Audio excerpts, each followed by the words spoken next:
Second division of the Rebel, let's take a look at the field. All eyes on Game Winner, the 2-year-old champion returning. First start is a 3-year-old, called a little bit of an audible, as did Improbable as far as the Baffert barn is concerned. They were supposed to start last week. Didn't happen because of the issues out in Southern California. Instead, he shows up here. The question was, how would he return off the bench? And also, would anyone be able to challenge him? Ultimately, another Southern California import was the one that presented the big challenge. Let's take a look at the stretch run of the second division of the Rebel. Top of the stretch, Omaha Beach is in front. He has a 2-length lead on Game Winner, who has to go right now. Omaha Beach past mid-stretch, now a length and a half. Game Winner trying to gun him down on the money, and Rosario says it's game time. Here's game time outside Omaha Beach. Game Winner, Omaha Beach, right together in Omaha Beach. I think Omaha Beach gets the job done at 4-1 over Game Winner, defeated by a nose at odds of 1-2, and at 48-1, Market King rounds out your trifecta.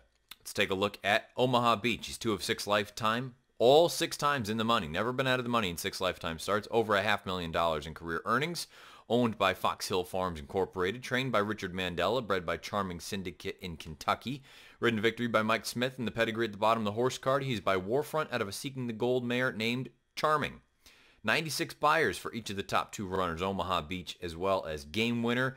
Timeform US ratings a little bit different. They're both pace adjusted. Omaha Beach with the 119, Game Winner with a 118. They both finished very well. Visually impressive from both of them. We'll start with Omaha Beach. This was an effort. Coming into this race, I had said I was unsure if the wet track was really what moved him up when he broke his maiden, or perhaps the chance that one-turn configuration is something that he actually appreciated. Well, apparently it was neither of those. He's just actually a much better main track horse than a turf horse, and I don't even know if I should go that far, because when you go through and look at his PPs, he is that sort of fascinating horse that has never taken a step back from a numbers standpoint. I'll admit, and I still have been, disappointed with those first 4 losses of his career, but he continued to take those incremental steps forward from a speed figure standpoint, and he did so again here on Saturday. And it makes me wonder, he's in good hands with Richard Mandela. This is a situation where perhaps this is a horse that just continues to improve and continues to progress the time of year that he needs to continue to progress. Now he's up to a mid-90 buyer. Let's just say perhaps there's a scenario where he ends up getting into that low 100 range. His tactical ability, where I think he's better when he's out there dictating things, but he's shown in each of the past 2, early on anyway, he sat off of a target before just taking over. You know, this is all of a sudden an interesting horse. He galloped out well. I thought this was a very, very strong effort all around. Mandela, it's TBD where he's going to run next. Could be the Arkansas Derby, could be elsewhere. But nonetheless, wherever he shows up next, he's going to be viewed as a major player. As far as Game Winner is concerned, I'm sure people are looking at this saying a little bit disappointing that you couldn't go and get that horse in front of you. At the same time, you were over 8 lengths clear of the 3rd place finisher. I'm sure maybe he sort of idled a little bit as they turned for home, but I love the fact that he went and tried to go and get Omaha Beach. Couldn't quite get there. Very similar to Improbable. I'm not going to hold this race against him off of an even longer layoff. And, you know, this wasn't the plan. He was supposed to go in a different race, a little bit of an audible, and he still got beat by a really nice horse, only by a nose. I don't have any issue with this effort. He, it sounds like, is going to go back to Santa Anita, and he will run in the Santa Anita Derby whenever that race is going to be run, because they've had to change the scheduled reopening at Santa Anita 15 times over the past 3 days. So whenever the Santa Anita Derby is going to be run, that's where Game Winner will be next. I thought he ran just fine. He finished slightly faster than Omaha Beach did.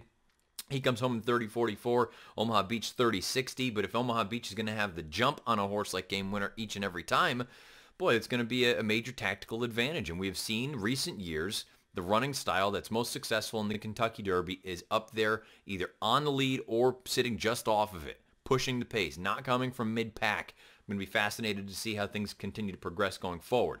Now, here is the sort of negative side about the second division. After that, I don't know if there was a hell of a lot of running going on. The fact that Market King was able to hang on for 3rd makes me seriously question everything else that was behind them in this race. Our Brain Trust was nowhere. Gunmetal Gray did what he does. He lags at the back of the pack and comes on. I said it in the sort of preview edition of this show. I just said I think he's an honest horse. He's going to give you what he's got. I don't know how good it is. I think case in point, I believe he had earned 82 buyers prior to this race. He earns an 81 here and a 106 time form rating. Captain Von Trapp actually ran quite well. For a moment, it looked like he was going to challenge at the top of the lane before he flattened out. They threw him to the deep end here. Maybe this is a little bit too much too soon. And also, I do wonder, maybe he's better, slightly shorter at a flat mile. Laughing Fox, the horse that I thought was a little bit interesting, he was nowhere, didn't do a heck of a lot of running, very disappointing. Overall, I kind of feel like this field is disappointing with the exception of the top two, and I think they both acquitted themselves very nicely. I think they're both legitimate 3-year-old prospects going forward. I expect Omaha Beach to continue on. I expect Game Winner to continue on. Of the two, who do I think is more intriguing? Right now, probably Game Winner, just because this was his first start in so long, and I think he will take a step forward here in his next start. And he's had success at Churchill Downs, but that's not to sit here and say that Omaha Beach is not a horse to take seriously, because these numbers and the way that he has continued to improve, boy, he's going the right direction for very, very top-level connections. Omaha Beach prevails over Game Winner in the second division of the Rebel. Sounds like Omaha Beach could be potentially going back to Arkansas for his final prep leading into the Kentucky Derby, and Game Winner will be staying in Southern California for the Santa Anita Derby. They both earned 96 buyers. Omaha Beach a 119 time form rating. Game Winner a 118. So there you have it. Those are the two divisions of the Rebel.